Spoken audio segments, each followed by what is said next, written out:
तो दोस्तों, देश ही क्या, इस वक्त दुनिया में जिस पार्टी का डंका बज रहा है उस भारतीय जनता पार्टी का मूल मंत्र है बूथ कार्यकर्ता से लेकर पन्ना प्रमुख तक अपने कार्यकर्ताओं पर ही नजर रखना। यही वजह है कि इस पार्टी के तिलिस्म को तोड़ने की कोशिश करने वाला विपक्ष पूरी तरह से टूट चुका है, धराशायी है। अब तो देश में बीजेपी वर्सेस ऑल की कहानी या कहें कि लड़ाई चल रही है। लगता है अब यहाँ भी कोई घर का बेदी है, इनके किले को ढहाने की कोशिश हो रही है। ये कौन है ये शायद कभी पता ही ना चल पाए, लेकिन इस वक्त झांसी जिले में पार्टी के हाल कुछ ठीक नहीं लग रहे। यही वजह है कि बिजली और पानी के बाद जो सबसे ज्यादा चर्चा यहाँ हो रही है वो पार्टी के अंदर की गुटबाजी की हो रही है, यानी सबसे बड़ी गुटबाजी। यकीन नहीं तो देश के सबसे बड़े हिंदी अखबार दैनिक जागरण की इस रिपोर्ट पर जरा गौर फरमाइए और देखिए किस तरह से इसमें साफ साफ इस गुटबाजी के बारे में लिखा गया है। रिपोर्ट में साफ साफ लिखा है कि बीजेपी संगठन में घमासान चल रहा है। एक मंत्री ने तो इस्तीफे की पेशकश तक कर दी। कौन है ये मंत्री? अब जरा इनके बारे में हम आपको बताएंगे और समझाएंगे कि ये है कौन। और ये समझिए कि पिछले कई दिनों से इन्होंने सोशल मीडिया पर क्यों घमासान छेड़ रखा है।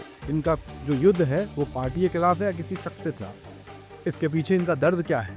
तो पहले इसे देखिए, जिसमें नरेश जी साफ लिखते हैं कि पार्टी के अंदर एक शख्स तानाशाही रवैया अपनाए हुए है। हालांकि इसमें वो पार्टी का कोई हाथ नहीं समझते, सीधी लड़ाई उस शख्स से है इनकी जिसके बारे में ये जिक्र कर रहे हैं।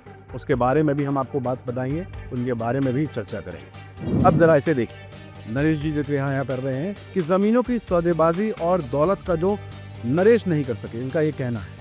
अगर ये सच है तो बड़ा सवाल ये, क्या झांसी बीजेपी में चल क्या रहा है? गरीबों की पार्टी कब से इस धर्रे पर चलने लगी और क्या शीर्ष नेतृत्व को इस बारे में कोई जानकारी है? ये एक बड़ा सवाल बन जाता है झांसी के लिए, लखनऊ के लिए और दिल्ली के लिए भी। नरेश इतने निराश हैं कि पार्टी में पुराने कार्यकर्ताओं की अनदेखी का आरोप लगाया और सोशल मीडिया पर अपना इस्तीफा नामा दे दिया। आप जिसे ये देख सकते हैं इस पोस्ट में। अब दोस्तों, बात हम उस शख्स की भी, उस नाम की जिसकी वजह से नरेश निराश हो चुके हैं। उन्होंने लुका छुपी का खेल नहीं खेला, बल्कि सीधे तौर पर बताया कि आखिर वो कौन है जो उनको इस तरह से निराश कर रहा है।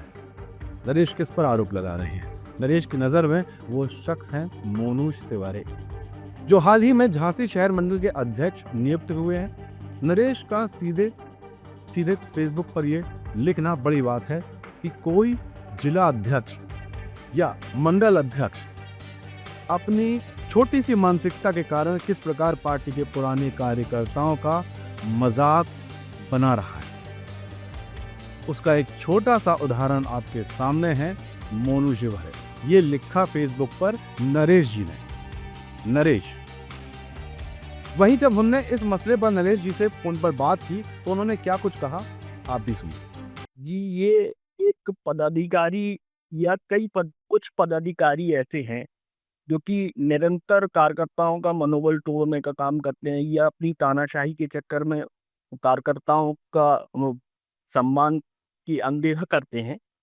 उनके विरुद्ध ये अब थोड़ा सा प्रयास अपना जारी है। उस पर उनके संज्ञान में तो सब कुछ है, लेकिन बात यही है कि वो लोग अभी थोड़ा उसमें प्रक्रिया नहीं दे रहे अपनी कुछ। देखिए, उसमें ऐसा है कि अब ये नहीं कह सकते कि सब नेता ऐसे हैं, ठीक है? लेकिन ये कुछ नेता ज़रूर हैं कि जो कि कार्यकर्ताओं के मन की बात सुनना ही नहीं चाहते। कुछ का ऐसा है कि वो तो अगर जैसे ही वो पद की वो उसमें रहते हैं लालसा में, और कहते ही उनको पद मिला और वो बस अपने पर्सनल प्रॉपर्टी मानते हो कि नहीं। तो आप ये बताएं, जैसे आप भी उसमें उस लाइन से परिचित हुए हैं, आप नेतागिरी लाइन से या राजनीतिक लाइन, कोई पदाधिकारी किसी कार्यकर्ता को निष्क्रिय कह सकता है या घोषित कर सकता है कि ये निष्क्रिय है? वो पार्टी की रिकॉर्ड बताएगा वो कि कौन निष्क्रिय है, कौन सक्रिय है। आप थोड़ी ना, कोई एक चिन्हित थोड़ी ना कर सकता किसी कार्यकर्ता को। तो दोस्तों, ये था नरेश का दर्द, लेकिन मैं बात कभी एक पक्ष की नहीं करता। नरेश कितने निराश हैं ये अभी आपने देखा।